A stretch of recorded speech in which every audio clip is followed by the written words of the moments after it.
প্রতিদিন আমরা সুখ খুঁজি, কারো লাইকে, কারো হাসিতে বা একটা নতুন জিনিসে। কিন্তু কথা হচ্ছে, সুখ কি খুঁজে পাওয়া জিনিস নাকি এটা আমরা নিজেরাই তৈরি করি?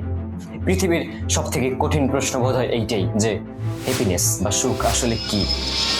একটা ছেলের নাম আরিফ প্রতিদিন ভাবছে আমি একদিন সফল হলে সুখী হব।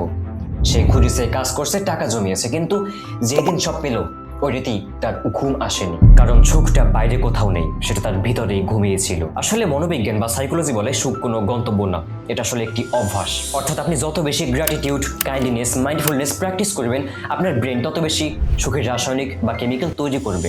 অর্থাৎ সুখ কোনো এক্সটার্নাল জিনিস না, এটা আমাদের ব্রেন নিজেই কিন্তু তৈরি করছে। কিন্তু আমরা কিন্তু সুখ খুঁজি বাইরের বা এক্সটার্নাল জিনিসে, যে আমি এটা পেলে সুখী হবো, ওটা পেলে সুখী হবো। But in kind of philosophy or psychology it's not true.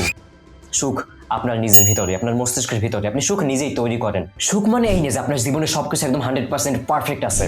সুখ মানে হাজারো সমস্যার মাঝে আপনি শান্ত আছেন, কাম আছেন। কিছু দার্শনিকরা তো এটাও বলে থাকেন যে ত্যাগী সুখ, অর্থাৎ সুখ মানে কিছু না পাওয়া। সুখ মানে আপনি আপনার জীবনে এই পর্যন্ত যা কিছু অর্জন করেছেন, অর্থাৎ আল্লাহ আপনাকে যা কিছু দিয়েছে সেটার জন্য কৃতজ্ঞতা প্রকাশ করা, নিজের প্রতি, আল্লাহর প্রতি, আপনার আশেপাশের মানুষদের প্রতি, অর্থাৎ নিজের ফ্যামিলি, ফ্রেন্ডস, সবার জন্য কৃতজ্ঞতা প্রকাশ করা, gratitude. In the end, happiness is a choice, nothing else.